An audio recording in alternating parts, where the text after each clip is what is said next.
ঢাকা বিশ্ববিদ্যালয়ের ইতিহাস আর মধুর ক্যান্টিন যেন একই সুতোয় গাঁথা। 1921 সাল থেকে শুরু করে 52-র ভাষা আন্দোলন কিংবা 71-এর মুক্তি সংগ্রাম, সব কিছুরই সাক্ষী এই আঙিনা। তবে সাম্প্রতিক সময়ে এই ঐতিহ্য ঢাকা পড়ে যাচ্ছে এখনকার খাবারের মান ও পরিবেশের আড়ালে।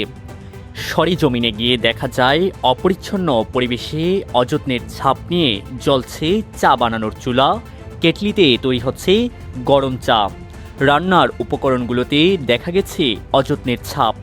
রান্নাঘরের ময়লা মেঝে, খোলা খাবারের দৃশ্য, তেল চটচটে পাত্র, খোলা জায়গায় রাখা চিনি আর মাছের আনাগোনা সব কিছুই যেন বিব্রত করে প্রশ্ন তৈরি করছে যে এটি কি আসলে মধুর ক্যান্টিনের রান্নাঘর কিনা। যে পরিবেশে খাবার তৈরি হচ্ছে তা যে কোনো সুস্থ মানুষের জন্যই স্বাস্থ্য ঝুঁকির কারণ হতে পারে। পরিচ্ছন্নতার লেশমাত্র নেই রান্নার সরঞ্জামগুলোতেও। ইতিহাসের গৌরবময় অধ্যায় যেখানে প্রতিদিন রচিত হয়, সেখানে এমন নোংরা পরিবেশ কি কোনোভাবেই কাম্য হতে পারে? বাট মধুর ক্যান্টিনে আসে কেন? এইটা আপনার ঢাকা বিশ্ববিদ্যালয়ের যে একটা সুন্দর গৌরবময় একটা ইতিহাস, ওই বিষয়টাকে রিপ্রেজেন্ট করে। কিন্তু ইদানিং আমরা যে বিষয়গুলো দেখেছি, এই বিষয়গুলো একান্তই কাম্য না। যদি একজন ছাত্র হিসেবে বলতে বলেন, তাহলে আমরা বলবো যে আমরা অবশ্যই চাই খাবার দাবার, পরিবেশ, আশেপাশের যে পরিবেশগুলো, এগুলা সচ্ছল থাকবে।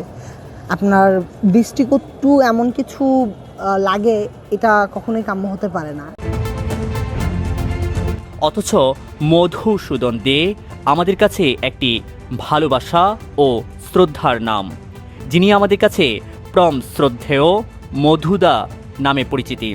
তার হাতে গড়া এই ক্যান্টিনটি 1 শতাব্দী ধরে ছাত্র রাজনীতির সূতিকাগার হিসেবে গণ্য হয়ে আসছে। মধুদার সেই আদর্শ আর আপ্যায়নের স্মৃতি আজও শিক্ষার্থীদের এখানে টেনে আনে। সাধারণ শিক্ষার্থীদের মাঝেও রয়েছে এ নিয়ে তীব্র অভিযোগ। যে ক্যান্টিন থেকে আগামীর নেতৃত্ব তৈরি হয়, সেখানকার রান্নাঘরের পরিবেশ এখন চরম অস্বাস্থ্যকর। ক্যামেরার সামনে কথা বলতে না চাইলেও ক্যান্টিনের কর্তৃপক্ষের দাবি, অতিরিক্ত চাপ এবং পুরনো অবকাঠামোর কারণে নিরবিচ্ছিন্ন পরিচ্ছন্নতা বজায় রাখা কঠিন হয়ে পড়ছে। দাদা, বলছিলাম ওই আমাদের মধুর ক্যান্টিনটা তো একটা ঐতিহ্যবাহী জায়গা, এখন এটার এই যে রান্নাঘরটা একটু নোংরা টোংরা না, এটা একটু পরিষ্কার করা লাগে না দাদা? প্রতিদিনই করে, কিন্তু বাস্তবে সুবিধা আসে নাই। পরিষ্কার করার ব্যাপারটা যদি একটু দেখতেন, বিবেচনা করতেন, আর একটু ভালো হতো না? কি মনে করেন আপনি? হ্যাঁ, এটা ভালো দরকার তো।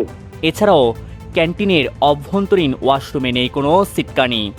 দরজায় রয়েছে বিশাল বড় ভাঙা অংশ, যা দিয়ে প্রায় সদরঘাটের মতো ভেতরের দৃশ্য স্পষ্ট দৃশ্যমান। এহেন অবস্থা শিক্ষার্থীদের জন্য অত্যন্ত বিব্রতকর।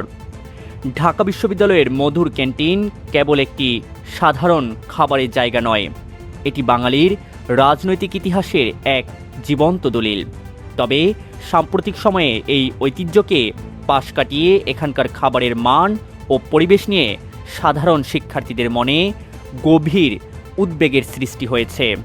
যে মধুর ক্যান্টিন এটি সংস্কারের জন্য আমাদের দেশের common room reading room cafeteria সম্পাদককে দায়িত্ব দেওয়া হয়েছিল এবং তিনি এটি নিয়ে কাজ করছেন দীর্ঘদিন যাবৎ। তো মধুর ক্যান্টিন নিয়ে এক ধরনের ন্যারেটিভ বা ফ্রেমিং বাতাসের চাওয়ার আছে। মধুর ক্যান্টিনে যখন কেউ কথা বলতে গিয়েছেন, তখনই তাকে স্বাধীনতা বিরোধী, মুক্তিযুদ্ধ বিরোধী এই ধরনের বিভিন্ন ট্যাগিং করে তাকে দমিয়ে দেওয়া হয়েছে। তবে আমাদের কমন রুম এবং রিডিং রুম ক্যাফেটেরিয়া সম্পাদক তিনি চেষ্টা করছেন, তিনি সকল ক্যান্টিন এবং ক্যাফেটেরিয়া নিয়ে চেষ্টা করেছেন বলে আমরা জানি, এবং তিনি আমাদেরকেও বলেছেন তিনি এটি নিয়ে কাজ করতে চান, যে সমস্যা করতে চান এবং দেখতে চাই কতটা তিনি সফল হন।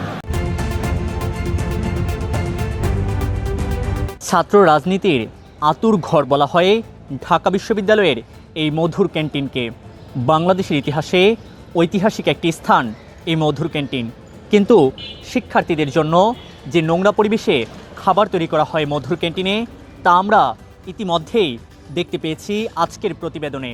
কিন্তু প্রশ্ন থেকে যায়, এভাবেই কি শিক্ষার্থীদের জন্য অস্বাস্থ্যকর পরিবেশে খাবার তৈরি করা হবে, নাকি মধুর ক্যান্টিন কর্তৃপক্ষ ভবিষ্যতে কোনো ব্যবস্থা নেবে এ ব্যাপারে? Mamun Khan, the daily campus, Dhaka.